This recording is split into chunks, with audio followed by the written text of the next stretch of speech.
So, naniniwala po ako no, na hindi po insidente yung ating pong fellowship, no? Dahil mahalaga po ang anibersaryo ng iglesia. Amen po, no? Amen. Dahil dito po ay atin pong binabalikan at sinasariwa yung katapatan po ng Diyos. Amen po? Amen. No, sa thick and thin ng relationship natin sa Diyos, yung mga trials natin sa buhay, yung mga nararanasan natin, no, na sabi nga mga hindi ine-expect, pero alam natin na kasama natin ang Diyos. Amen po? Amen po. Ang aking asawa po ay kasama natin kanina, siya po yung nagbigay ng pasasalamat, no, si Missionary Annie. Gusto ko lang pong banggitin ang asawa ko kasi mas malakas ang loob dito sa akin pagdating sa pagsasalita, no? Pero sabi nga po, lahat po tayo ay may capability, amen po, no? Na ibahagi ang Panginoon. At naalala ko, no, mas matindi yung level ng kanyang pagiging missionary at pagiging discipleship, advocacy at isa ring kasi napunta siya sa South America at Espanyol ang salita doon, no, sa Paraguay. At ilang taon ka rin, mahal? Mga 4 years, no? Almost. Mga ganun, almost 4 years sa Paraguay. May nakapunta na ako dito sa South America. So, yung lugar ng South America, alam natin na mas maraming Roman Catholic doon. So, talagang, sabi nga po, talagang kailangan talagang mayroon kang leading ng spirit, no? Para maibahagi mo si Jesus sa kontinente ng South America. Pero alam nyo po, ang isa sa pinakamaraming grupo sa South America, yung mga kapatid natin sa Pentecostal. Yung talagang pagdating po sa mga kapatid natin sa full gospel, talagang marami sila doon. Kaya hindi tayo nag-iisa, no? Pag tayo po ay nagbabahagi ng Word of God, nasaan man po tayong lugar. Mga kapatid, i-bless natin ang salita ng Diyos. Amen po ang kanyang pangalan. Manalangin po tayo, sandali. At let us seek God's leading sa atin sa hapong ito. Father God, we are thankful sa privilege na inyong ibinigay sa inyong lingkod. Kasama po ngayon ang mga kamanggagawa ko po, ang aking mga kapatid, ang inyong mga minamahal na mga anak dito po sa congregation ng Infinite Word Ministries. We are thankful sa inyo pong blessing sa kanila na nang tawagin nyo po na mag-ministry sila. Ngayon, nandito na po ang ika-8 taon. We are thankful, Father, sa inyo pong blessing. We are thankful sa leading nyo sa kanila. Continue, Father, na gamitin nyo sila. At magsalita kayo sa aming kalagitnaan. Magsalita kayo, Father God. Marinig nawa namin ang tinig ng Panginoong Jesucristo. Marinig namin ang tinig ng Holy Spirit. Marinig namin kayo sa kalagitnaan namin ngayon.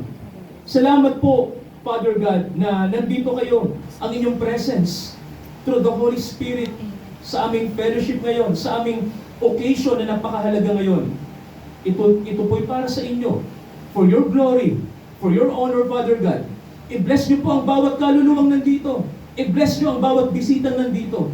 I-bless ninyo ang bawat kapatid na may mga burden ngayon, na hindi sila lalabas ng pagsamba na ito na hindi nyo sila pinagpapala at hindi nyo binigyan ng promises at revelation. Continue to guide us sa araw na to. Pangunahan nyo kami.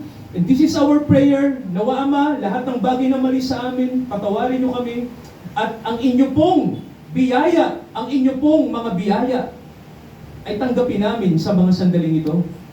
At Ama, sa mga darating na mga buwan, gamitin nyo po ang church na ito para marami pang souls ang makakilala sa Panginoong Jesucristo.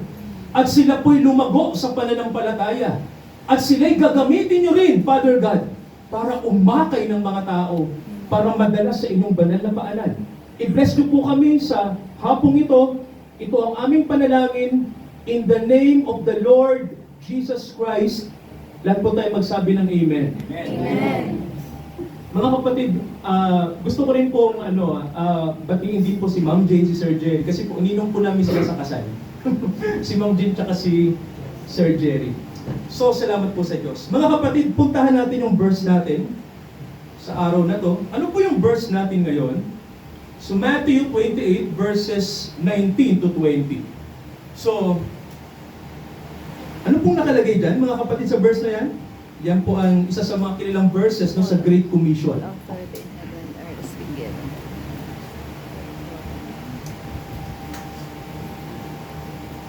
Okay, so ano pong nakasulat? Basahin po natin ang sabay-sabay.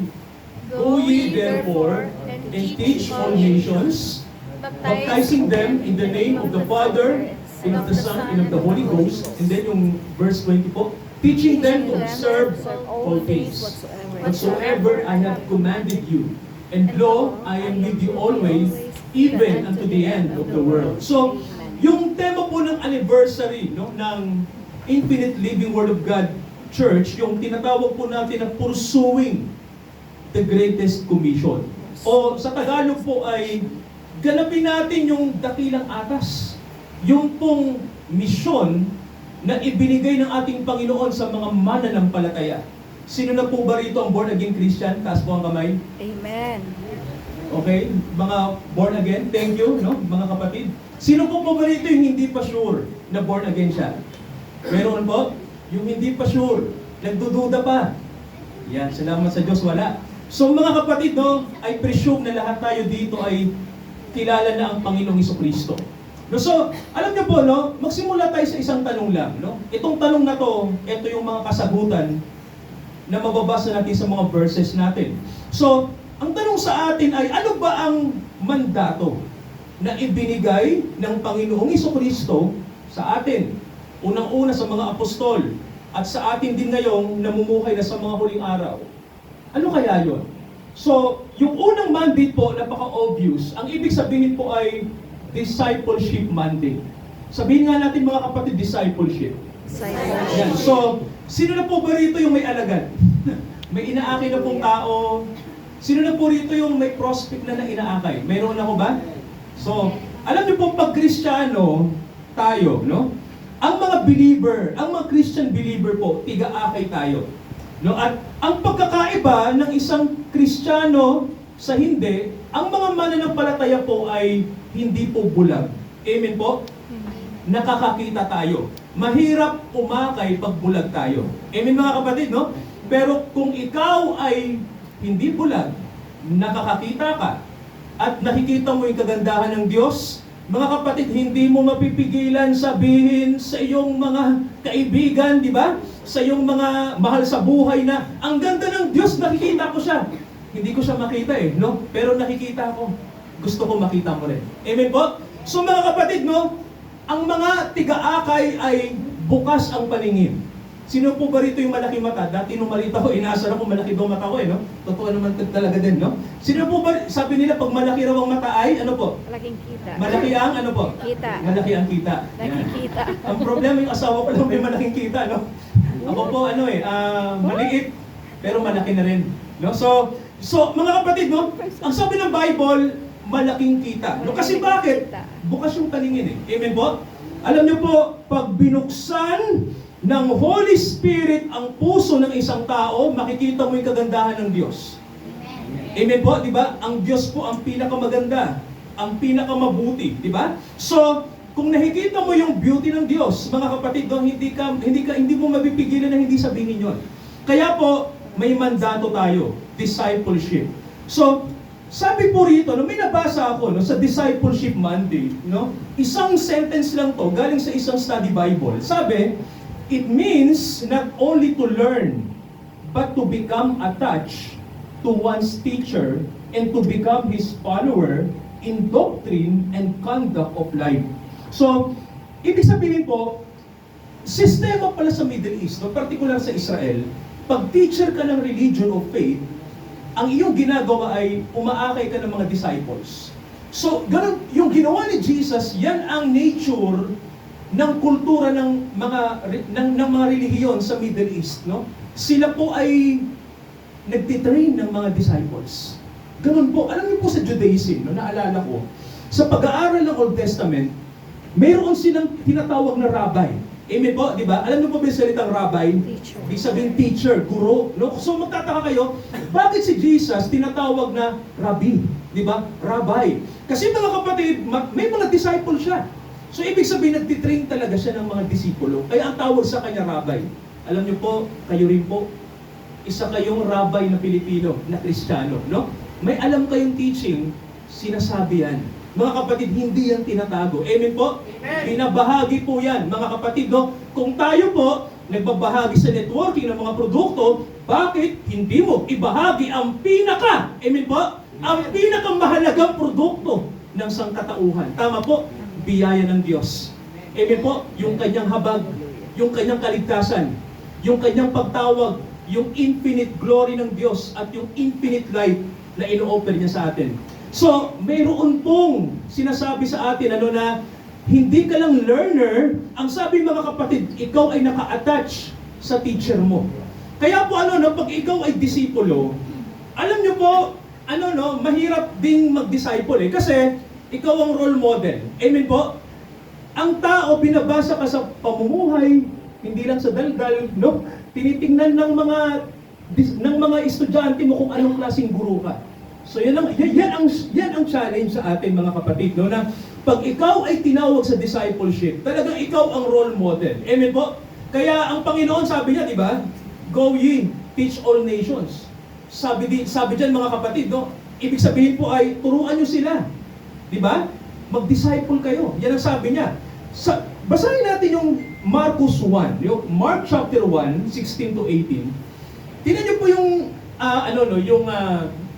yung unang pagtawag ng Panginoon sa mga alagad, no? Particularly kila Peter. Mark 1, 16 to 18. May Bible po? Pwede po? Okay po. Basahin natin. Marcos chapter 1, 16 to 18. So, anong mababasa natin dito? Okay, basahin natin. Now, as he walked by the Sea of Galilee, he saw Simon and Andrew, his brother, casting a net into the sea, for they were fishers of men. And then ang sabi rito, and Jesus said unto them, come ye after me, and I will make you to become fishers of men. So dito po, no, makikita nyo, no, ang Panginoon ay tumawag ng mga alagad. Sabi niya, sumunod kayo sa akin. Alam nyo, mapapansin nyo, no, sa discipleship, ako po naniniwala, mga kapatid, no, ako naniniwala na ang mga disipulo, Diyos ang nagtatalaga niyan. Amen po? Amen. At ipapaalam ng Diyos sa iyo, kapatid, ipapaalam kung sino ang mga tao na kailangan mong pangunahan. Amen mga kapatid, hindi yan suntok sa buwan. Hindi po yan parang by chance. Pastor, ayoko na mag-disciple. Bakit sis? Lahat ng dinidisipulo ko, hindi naman sumusunod Nahihirapan ako, di ba, makasarado isip. Ayaw nang tatamad-tamad sila pag nagbabasa kami ng Bible o may iba naman na busy, no? So, mga kapatid, huwag tayong mag-give up.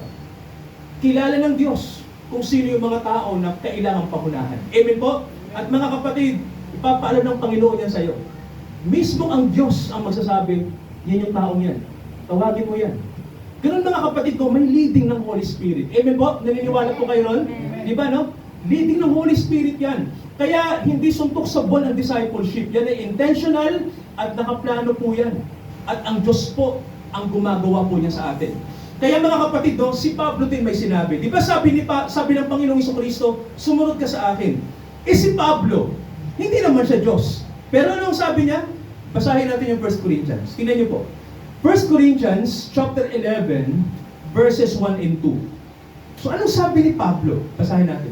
1 Corinthians chapter 11, verses 1 and 2. Sabi rito, be ye followers of me, even as I am following Jesus Christ.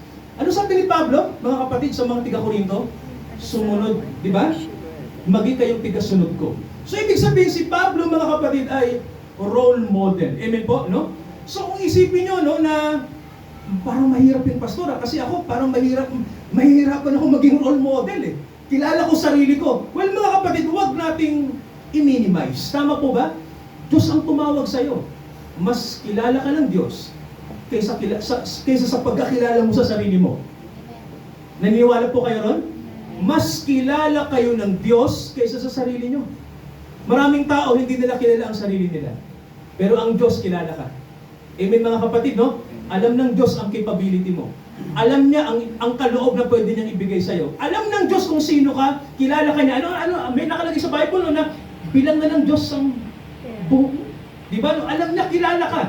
Kaya mga kapatid, no, hindi tungkol sa iyo ang issue ng discipleship. Amen po? Tungkol sa Diyos. Instrumento ka niya. Amen po? At gagamitin ka niya.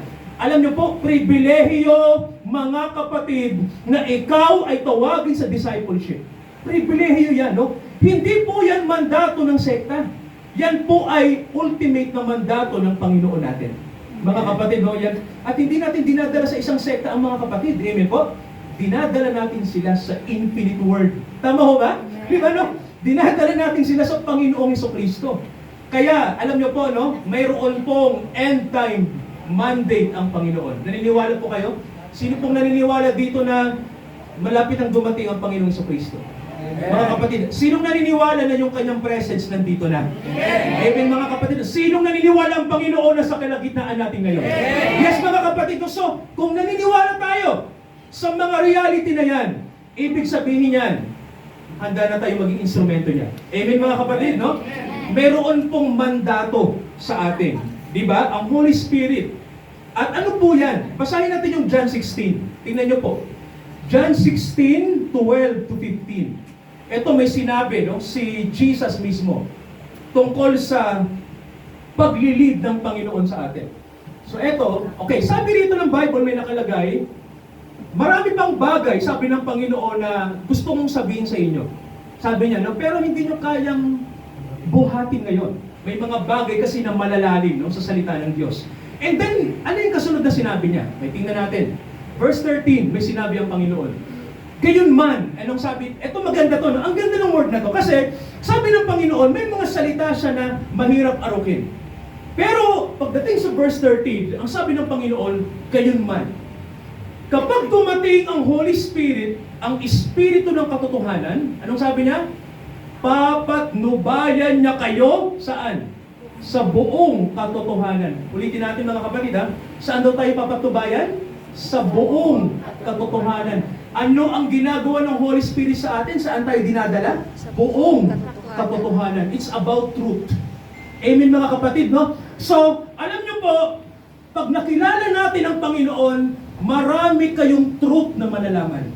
Amen po, maraming katotohanan ang dapat nating malaman tungkol sa Diyos. Kaya mga kapatid, no, yung nalalaman natin sa Christian faith, tip of the iceberg lang. Naniniwala po kayo? Tip lang. Marami pa tayong hindi alam. Pero mga kapatid, tandaan natin, pag dumating ang Holy Spirit at pinangunahan tayo, maraming bagay tayong malalaman. Mga misteryo ng Diyos, mga hiwaga niya, na mahirap arukin pero madaling maunawaan kapag nandyan ang guide natin. Kaya may sinabi rito ang Panginoon, gagabayan niya kayo sa buong katotohanan sapagkat, anong sabi ng Panginoon? Hindi siya magsasalita sa ganang kanya. Tama ba? Yan ang sabi niya.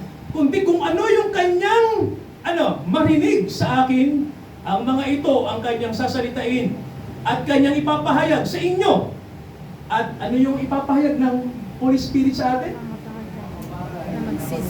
Yung mga bagay na darating. So mga kapatid, no? Napipredict, tama ba? Ng Holy Spirit ang future. Alam niya ang future.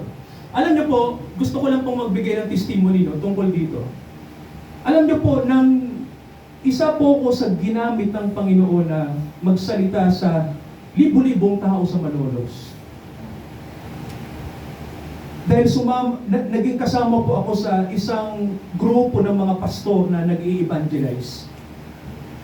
Alam niyo po, hindi ko akalain na pwede akong magsalita sa maraming tao. Kasi po, unang-una, sa isang local church lang ako nakubase talaga. No? Local lang talaga. Iilang mga kapatid. So nung dalhin ako sa maramihan, parang iniisip ko na, kaya ko ba to? Parang marami to ah. So gano'n, no? Pero alam niyo, no? 2001, 2002 yun, mayroong nag-prophesy sa akin, na kapatid din.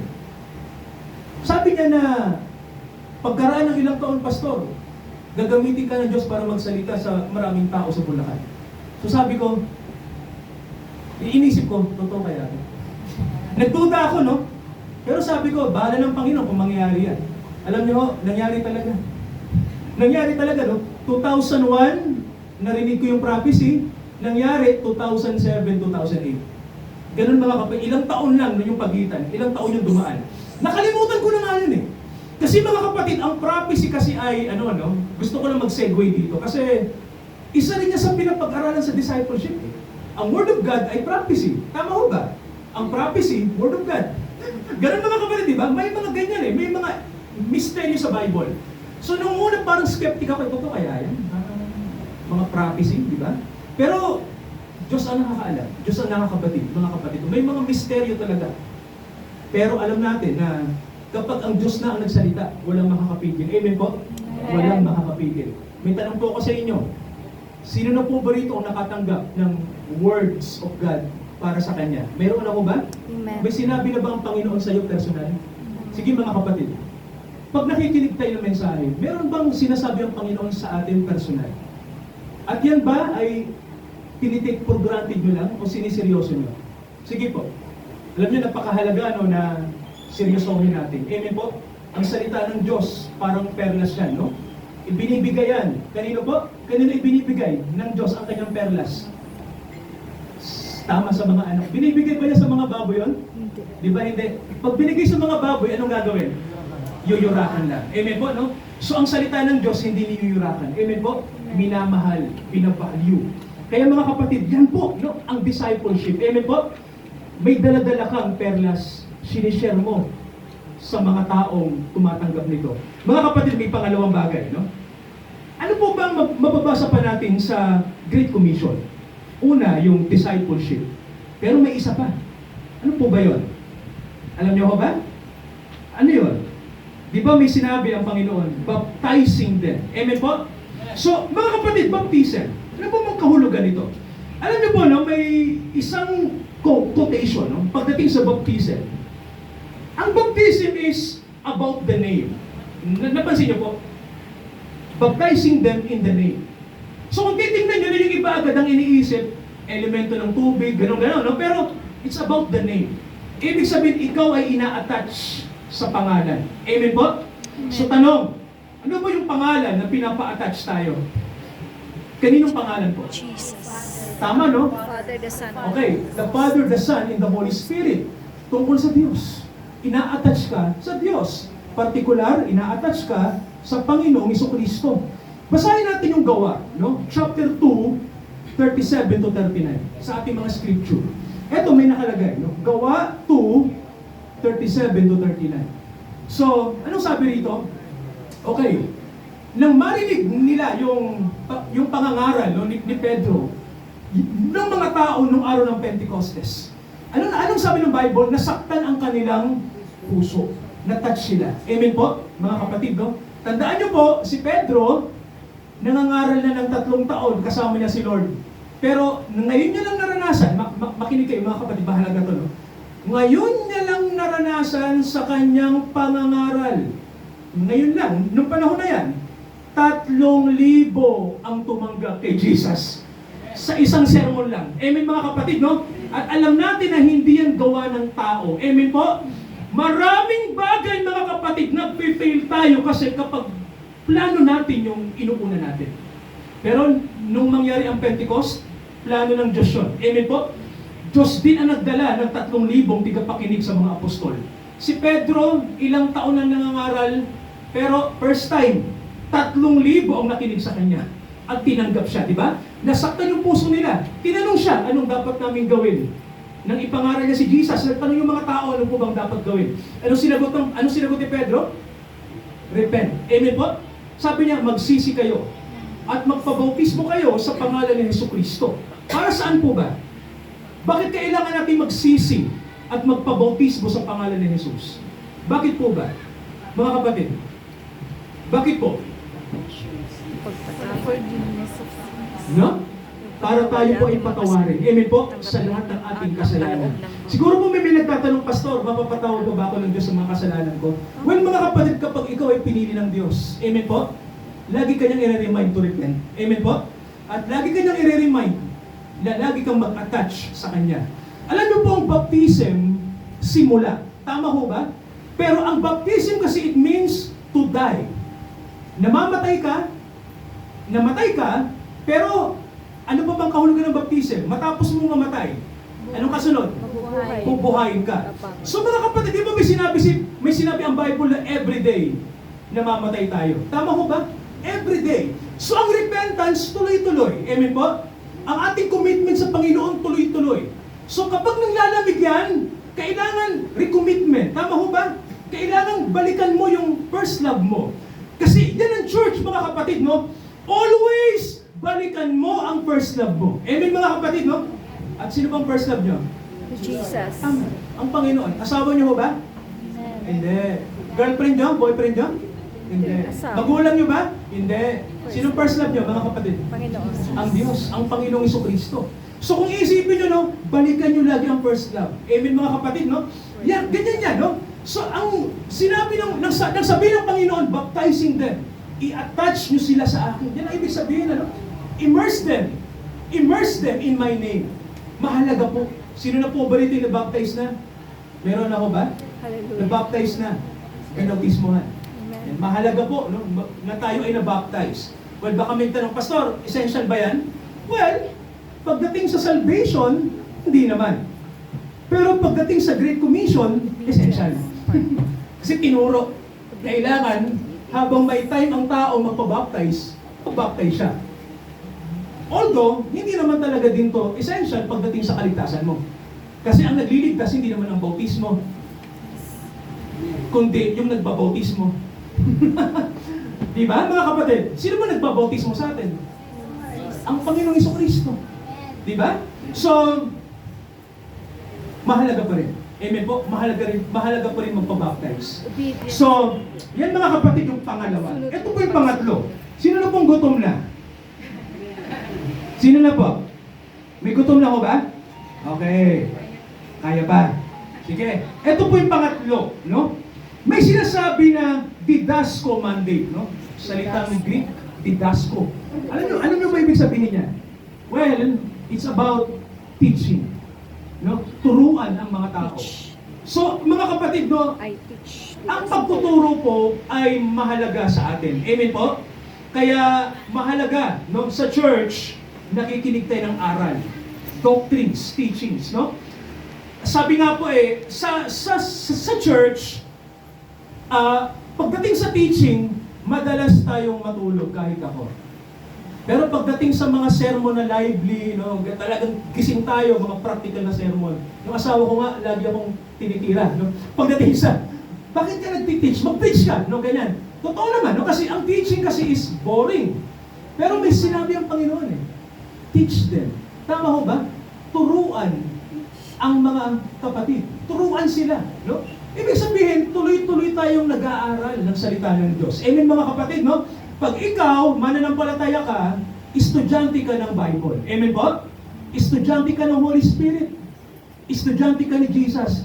Mga kapatid, hindi po pwede na bumagsak tayo sa pag-aaral na to. Amen po? Tandaan nyo mga kapatid, hindi pwede. Ito lang ang school na kailangan pumasa ka. Hindi pwedeng pasang-awa. Kailangan pasado ka. Alam niyo kung bakit? Kasi may nauna nang naawa sa'yo. Amen po, no? Ang role natin, sumunod. Tama ho ba sa aral? May sinabi ang Colossians 1. Basahin natin, no?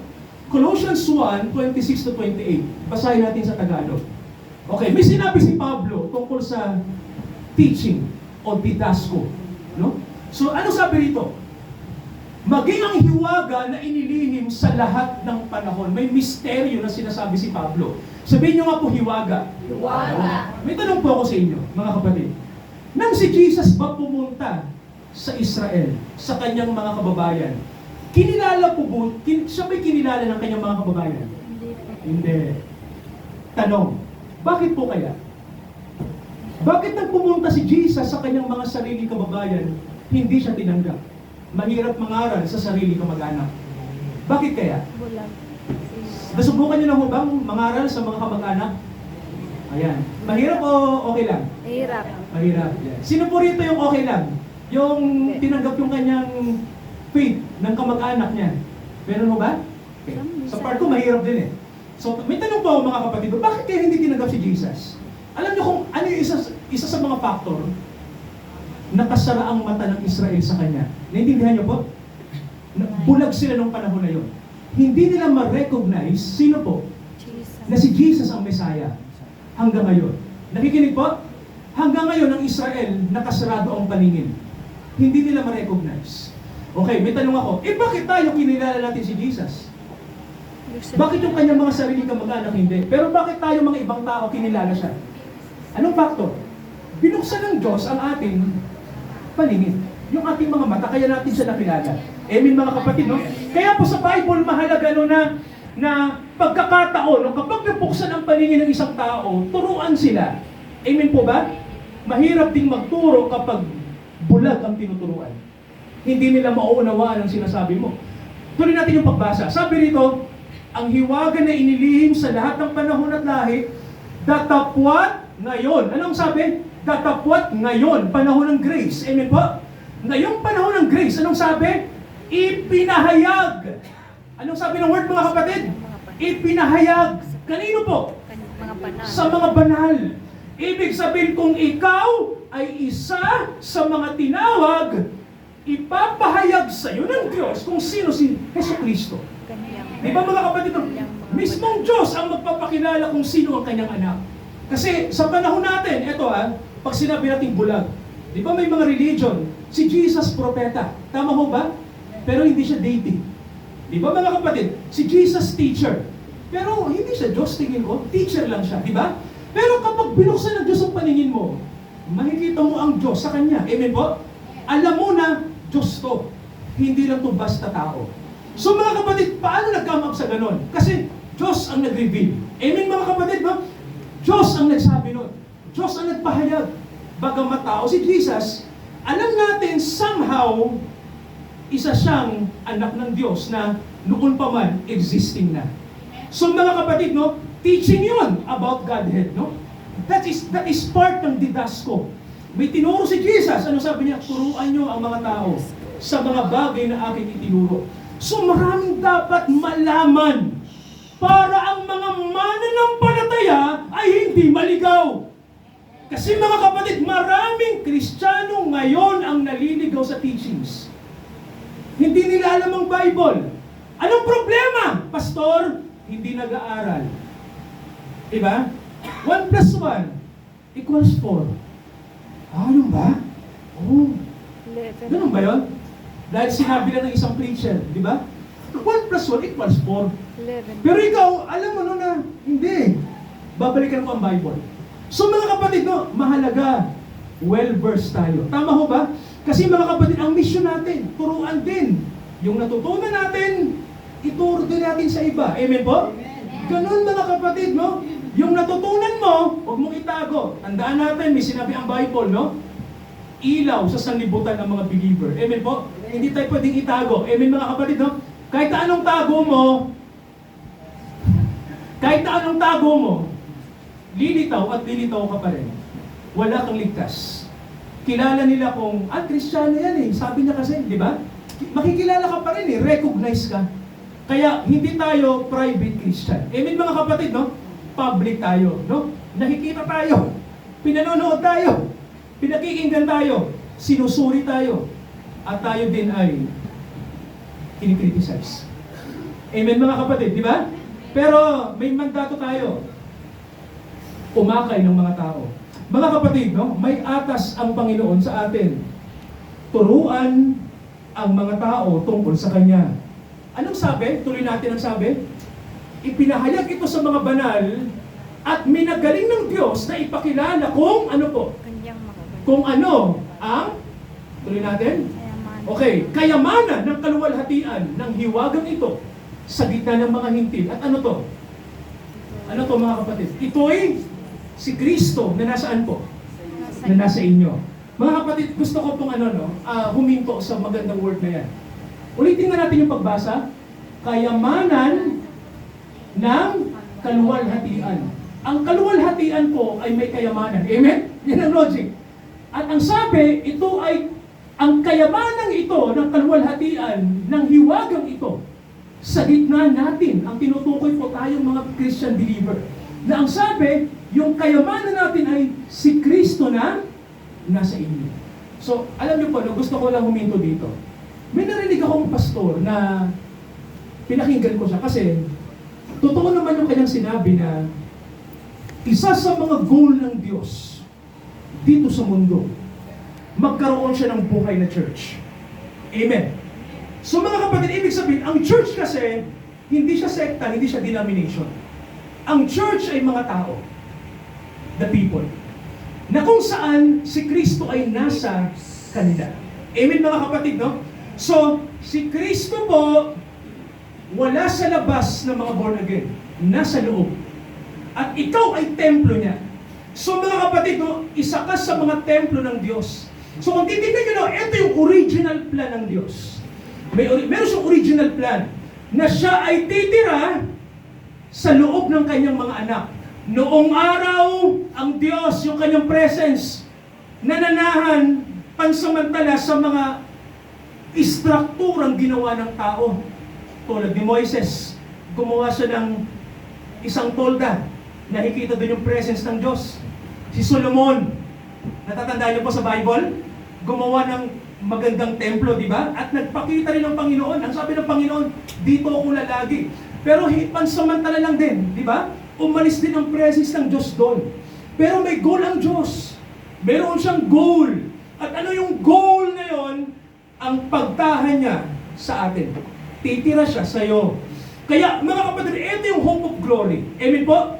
Na si Kristo ay mananahan sa atin. So mga kapatid, hindi ito yung bagay na sinasabi ng marami na si Kristo, gusto ko siyang mahawakan. Di ba mga ganun? Si Kristo, gusto ko siyang makita, ma-experience. Mga kapatid, pag born again ka na, si Kristo titira na sa'yo. Mananahan siya sa'yo. Tandaan niyo mga kapatid, no? Christ in you, the hope of glory. Isa ito sa mga pinakamagandang teaching ng New Testament, no? Na manahan si Kristo sa atin. Bakit po ba? Bakit po ba kailangan mangyari yan? Tuloy natin yung pagbasa. Pinapaalalahanan ang bawat tao at tinuturuan. Napansin po yung word? Ano yung dalawang word? Pinapaalalahanan at tinuturuan. Ulitin nga natin. Ano ulit? Pinapaalalahanan at tinuturuan. Huwag po kayo magtatampo pag pinapaalalahanan na. Di ba? Huwag rin kayong agad-agad magre-resist kapag tinuturuan. Part ng buhay natin to, mga kapatid, no? Bawat tao, pinapaalalahanan ng bawat Kristiyano. Amen po? Bawat Kristiyano, tinuturuan. At ano yung tinuturo na yon? Ang sabi, tinuturuan tayo sa buong karunungan. Amen mga kapatid? Di ba? So, ibig sabihin po, kailangan maging marunong na Kristiyano pala tayo, no? Hindi yan mangyayari kung si Kristo nasa labas natin.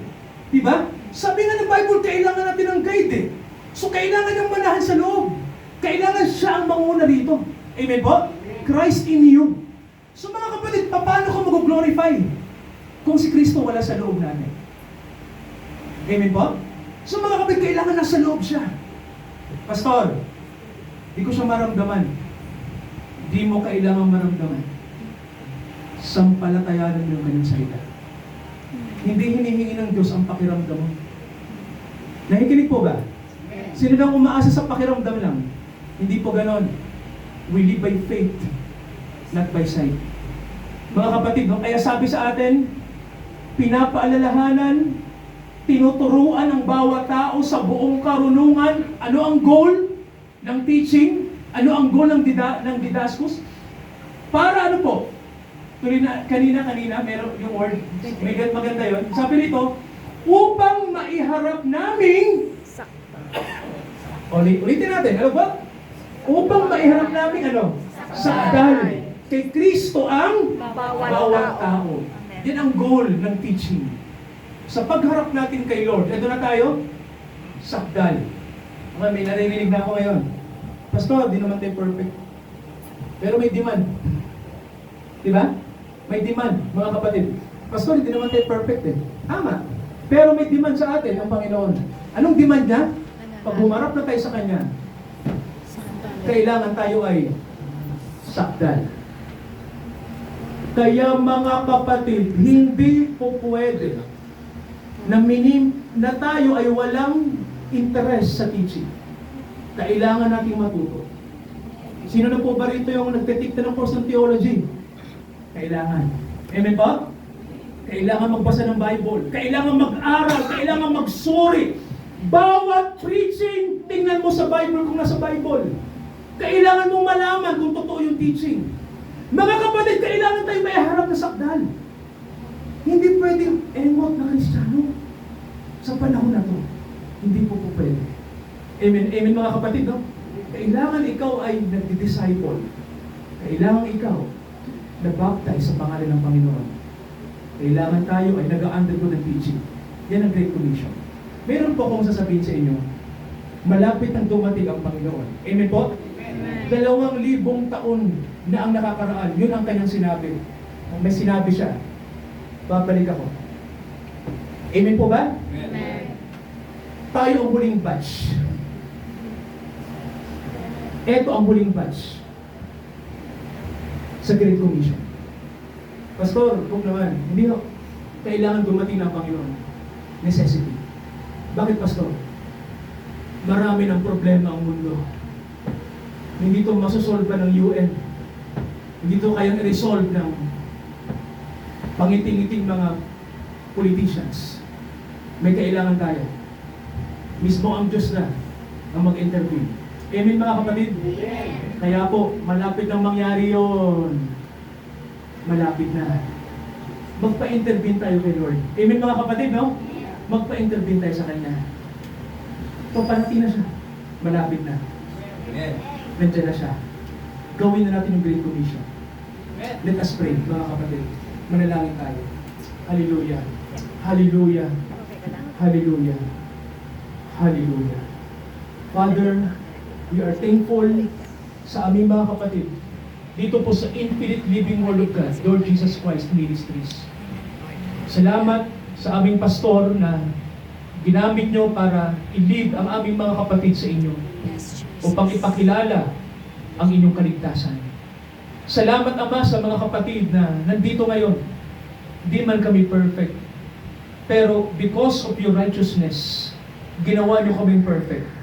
Hindi dahil ito sa aming pagsusumikap, kundi dahil sa inyong biyaya. Alam namin, Ama, na mag-fail kami bilang tao. Yes.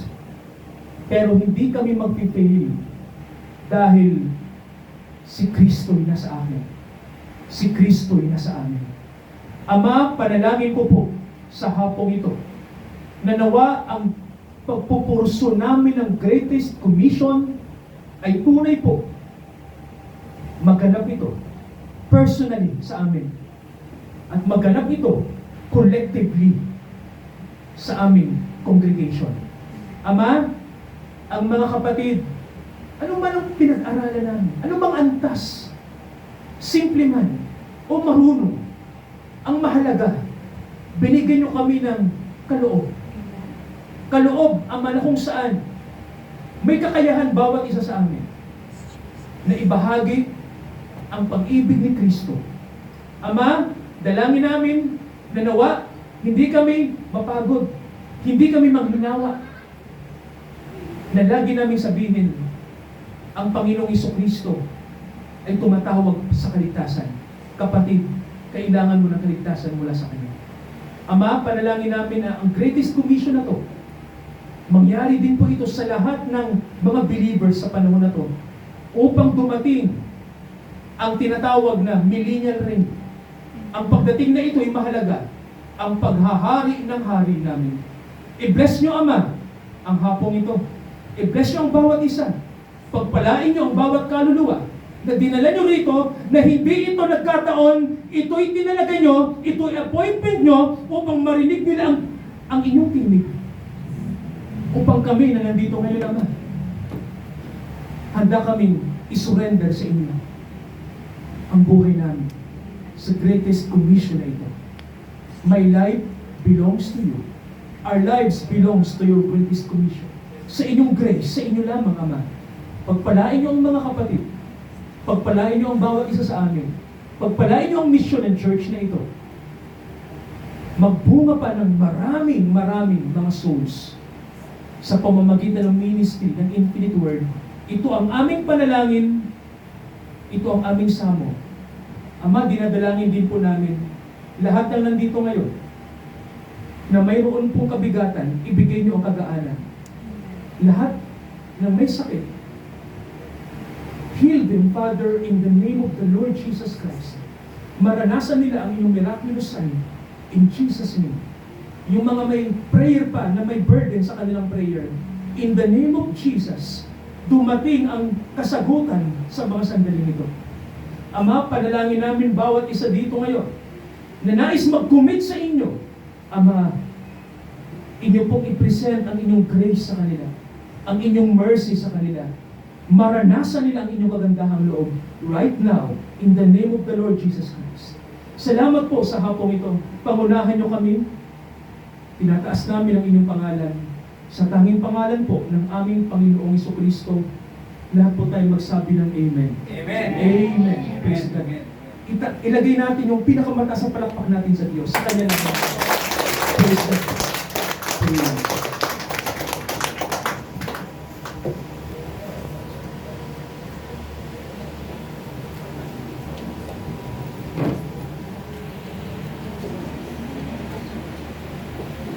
Praise God. Thank you sa banal na salita. For inspirational and convincing, let's welcome Pastor Edwin Milo.